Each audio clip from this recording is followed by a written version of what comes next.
first time since I've known of the COGR.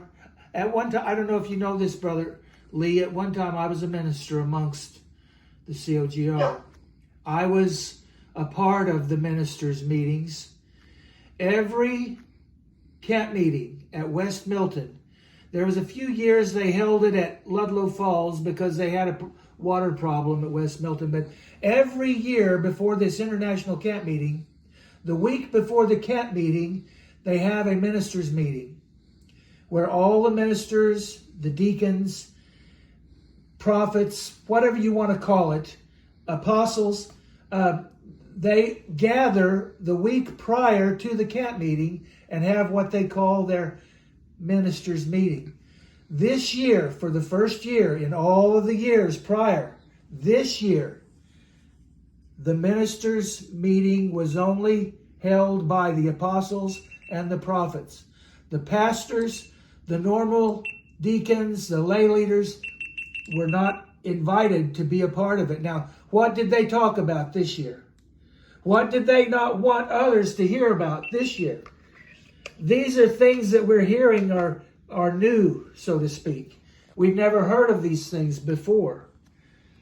But we can see, just like what has come out this year about the inappropriations amongst their finances, and them having to get an attorney in Chicago and to establish a board of directors to oversee their financial dealings. Never happened before, but we're seeing these things happen, and there are reasons for all of this. They don't want us to know what the true reasons are. We just learned again today. I learned some things today that I didn't know. But as the stones are overturned, we're finding out more and more inappropriate behavior amongst those either in the ministers' families or in the ministers themselves or in the song leaders, those who are in prominent places in their different congregations who are abusing, sexually molesting children, and they sweep it under the rug. They try to hide it, and they only come forward whenever they have to. So these are things that we are seriously and sincerely concerned about, because as we said just a few moments ago, the ones who will be their core and their base are the ones who've been raised up in it. And it's not too far-fetched to say that we're fearful. You brought it up, Brother Lee. There was a place where Jim Jones took the lives of, 900 and some people. 918 or so. Yeah. Whenever the walls started closing in of the leadership, and then when they feel like they don't have anything else that they can do, they're willing to take innocent lives. Now, that's what we're fearful of. Bernie has children still in there. I'm thankful to God my family's out of that wicked place. It's a miracle. My daughter-in-law just told me, if she and my son and her mother can get out of there, anybody can get out of there. Yeah. And that's a true statement. My son, my daughter-in-law, and my son's mother-in-law were as ingrained in that place as anyone could have been. Yes. And God helped them get out of there, brother. Yeah. So that's why we want to be faithful, to do what we can to help souls, to wake up.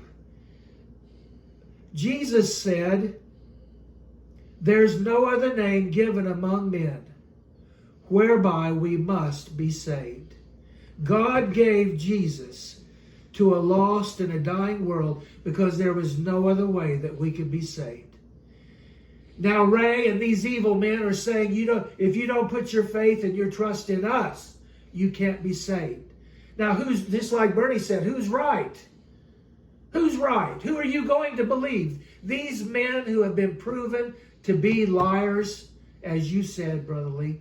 They're nothing more than liars, making up their own rules as time goes by. If one thing doesn't work, well, let's try something else. So that's our burden, Brother Lee. And no finger of God proof of any sort. That's our burden, Brother Lee. No miracles. No miracles. No miracles. And no even radically salvation saved. No. And they're busy. I think it's a bit of a miracle that they could gather together that many dysfunctional people in one place. That can believe that That's stuff. a miracle. That's true. That's true. Well, their numbers are dwindling. Fast. Their numbers are dwindling, and we don't Thank know. God for that. Amen. Yeah. A lot of people not even going there this year don't want to go. Yeah. The two main donors in Mexico was told to give over the deed to the property. And they told these apostates, you give us our $1 million back, you can have the building. That's what we're seeing happen. And these two brothers that told them that are dear brothers. I know both of them personally. Go way back to the mid-90s. And these two men were pillars in the COGR. They're gone. And we're going to see, we trust we're going to see more of this. I told these brothers, the old ones are dying off. There's been a lot of the older ones that have died. But it's the young ones that have been brought up that are still caught up in it. Did you hear Ray say that, Lord, don't hell them, kill them. We need their money. Yeah. Did you That's hear that? nothing to joke about. No. But Can he you did imagine? it. Can you imagine being? Go ahead. I was going to say, you're familiar with Kelly. She and Delia were in Canada at Almer. And I spoke with them yesterday, and they said that they don't have anybody left that they used to communicate with because they've all left the group up there. Yeah. So there are people falling away, getting out. That's great. It Love is. to have somebody inside, but better for them to leave. Well, the DA has some informants that are still talking. Okay, so we've come up to, we're at the 5-minute mark. So I think what I'm going to do is I'm going to shut this down and send Dan another link, and that'll sign us up for 40, and then you guys can decide, how much of that you want to use up. Okay. Thank you, Brother Lee. And then edit out. You're going to edit out stuff that's not beneficial. Yeah, Good. Yeah.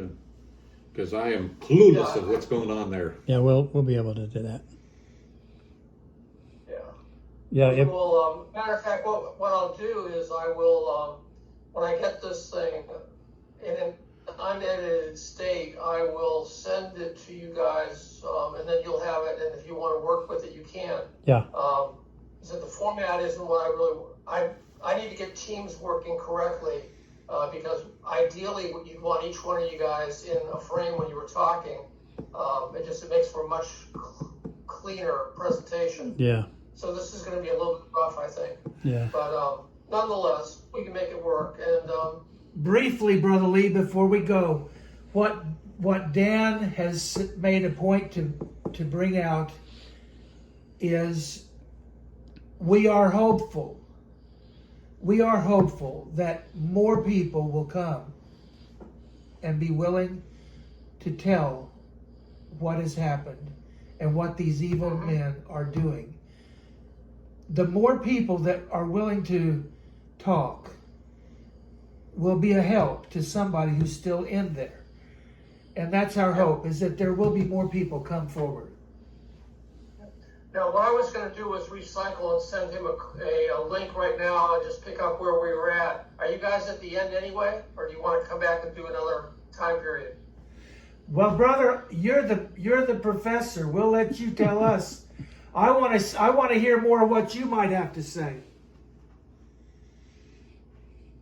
Well, I'm not sure what I have to say. I guess I have to have a Well, maybe I you have to get time to maybe think about it. maybe you might have a few questions. Listen, Dan has been a part of this thing since the early 90s. Bernie has been a part of it since the early 90s. I became a part of it in the middle 90s. So maybe you have some questions while we're all together that you might just be interested to ask us. Was All it? right, let me bounce out. I'll send back a link, and then you guys can link in again. Thank you.